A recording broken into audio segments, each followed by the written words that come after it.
Fala turma, tudo bem com vocês? Pessoal, estou trazendo aí mais uma resolução de questão e dentro das resoluções de questões vamos fazendo nossa revisão, vamos tirando dúvidas, entendendo um pouco mais os conteúdos que está sendo trabalhado, estudado para os concursos públicos, vestibulares. Então eu vou trazer sempre uma questão para vocês e comentar a sua resolução para a gente revisar o que está sendo estudado.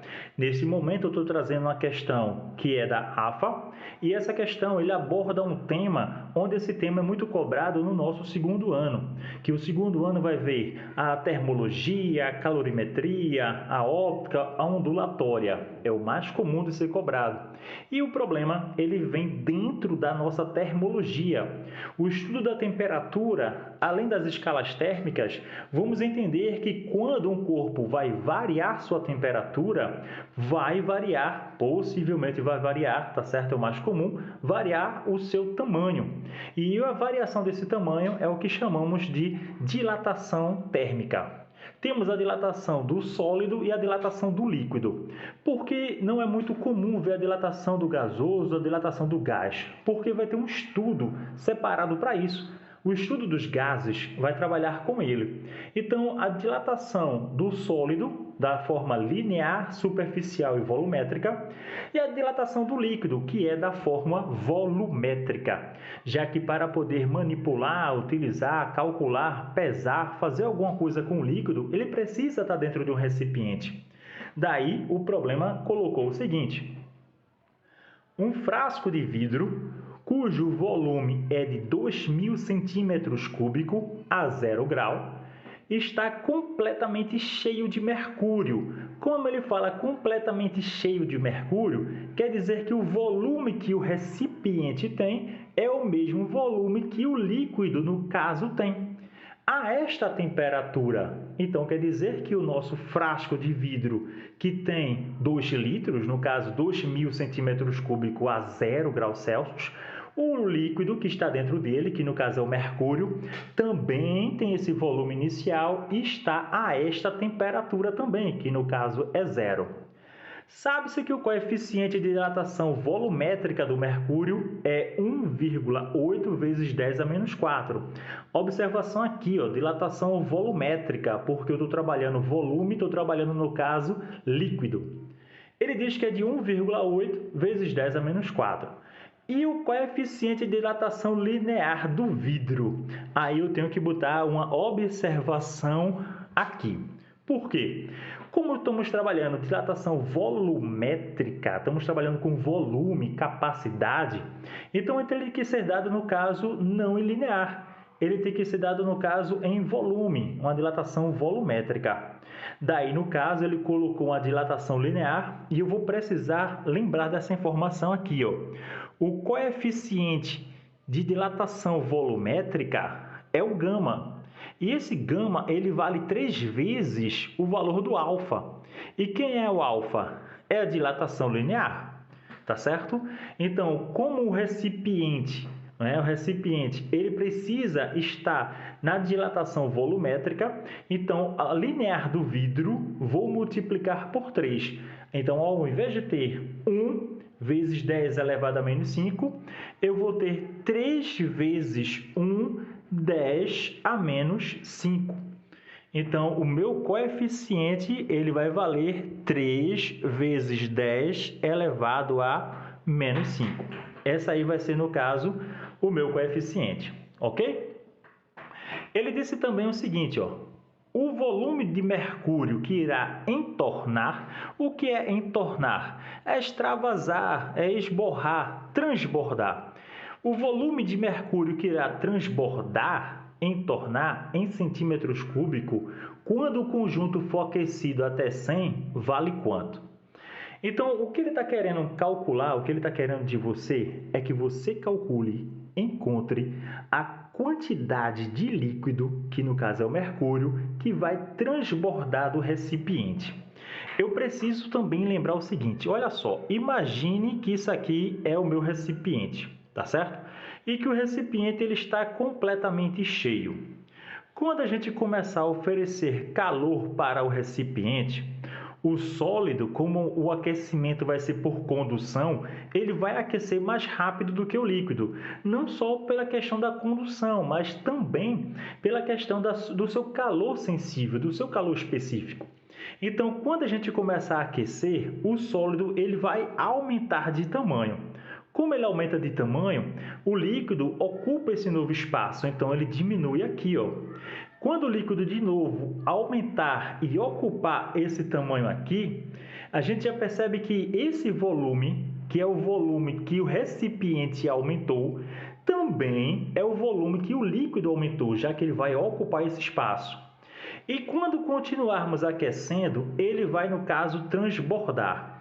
Essa quantidade de líquido aqui que transbordou é o que a gente chama que ele foi entornado, transbordado, que ele extravasou. E esse líquido aqui ele vai ser chamado de aparente, porque é aquele que apareceu. Então, no caso, você vai ter que a quantidade de líquido que foi transbordada, a quantidade de líquido que apareceu, que transbordou, mais a quantidade de líquido que ficou dentro do novo espaço do recipiente quando ele aumentou, vai ser a quantidade de líquido total. Então, a variação real, tá certo, do líquido, basta eu pegar a variação do recipiente mais a variação aparente.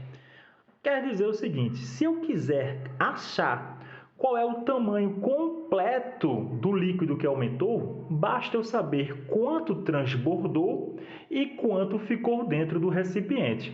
Se eu achar quanto está dentro do recipiente, que nada mais é do que o aumento do recipiente, mais quanto foi transbordado, entornado, extravasado, eu sei o aumento completo do meu líquido. No caso aqui, vamos fazer o seguinte, o que é que eu tenho? Eu tenho, no caso, o frasco, que eu posso calcular quanto ele vai aumentar, que é o meu recipiente. Eu tenho, no caso, o líquido, que é o que vai também aumentar quando for aquecido. Daí eu sei o seguinte, eu sei que o líquido ele aumenta mais do que o recipiente.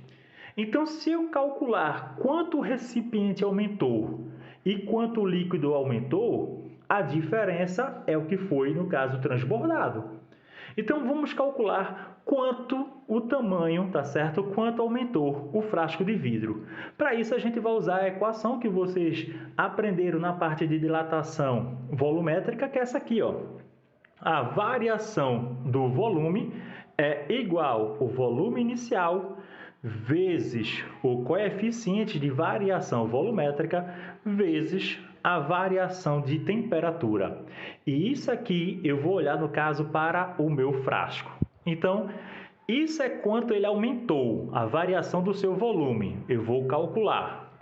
O volume inicial do frasco, logo quando ele começou, ele tinha quanto? 2.000. Eu vou colocar aqui, ó, 2.000. Isso aqui é o coeficiente volumétrico, de dilatação volumétrica, no caso do frasco, tá certo? Que no caso aí é o vidro, que ele disse que é 1, mas no caso 1 é quando é linear. Então pegamos 1, multiplicamos por 3 e achamos o volumétrico. Então vai valer 3 vezes 10 elevado a menos 5. E a variação de temperatura? Tanto o frasco quanto o mercúrio, ou seja, o recipiente e o líquido, começa a 0 e vai aquecer até chegar a 100. Então, de 0 a 100, ele vai variar, no caso, 100. Aqui eu tenho, no caso, a multiplicação com notação científica. Eu tenho até um vídeo que trabalha em cima disso aqui, mostrando como a gente vai trabalhar com notação científica em um cálculo desse. No caso, eu sei que cada zero aqui representa um expoente positivo, mas com menos cancelamos, então eu vou cancelar 1, 2, 3, 4, 5. Se eu cortei 5 zeros, eu posso cortar 5 casas aqui, ó. Se eu cortar 5 casas, eu cancelo essa notação. Daí, o 1 é um número neutro em uma multiplicação, então eu posso cortar também.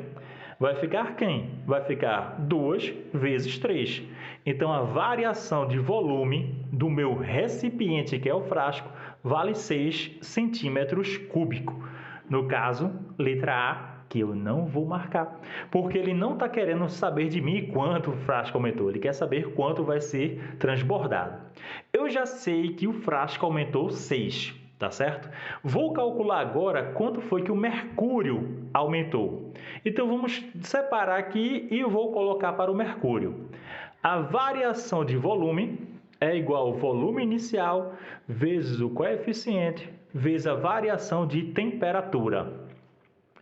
Isso é quanto o mercúrio aumentou, que eu quero descobrir. O volume inicial, como ele disse que está completamente cheio, então o volume do recipiente é a quantidade de mercúrio, que no caso vai valer 2.000.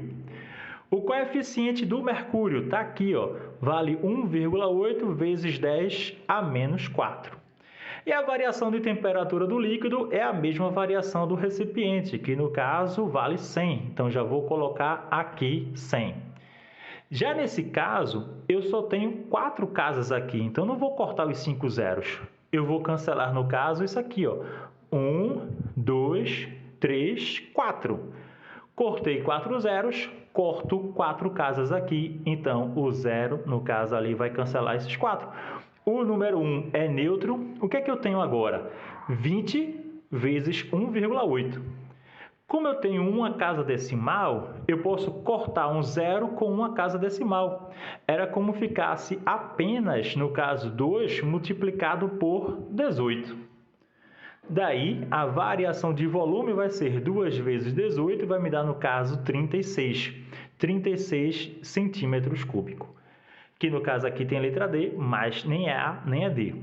Esse cálculo me deu a quantidade, tá certo, que o recipiente aumentou, o volume que ele aumentou. O recipiente aumentou 6, mas o líquido aumentou 36. Quer dizer que se o recipiente não aumentasse, tudo isso aqui seria transbordado. Se o recipiente não aumentasse, tudo isso aqui seria transbordado. Mas como o recipiente aumentou 6, então quer dizer que 6 ficou aqui dentro e 30 foi transbordado, porque o completo vai ter que dar 36. Se o recipiente aumentou 6 e o líquido aumentou 36, desses 36, 6 fica dentro do recipiente, 30 será transbordado e eu acho a quantidade de líquido, que no caso vai ser entornado, transbordado, valendo a nossa letra C.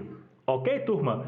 Espero que vocês tenham entendido, feito uma revisão em cima do conteúdo de dilatação volumétrica do sólido e do líquido. Até o próximo vídeo. Um abraço!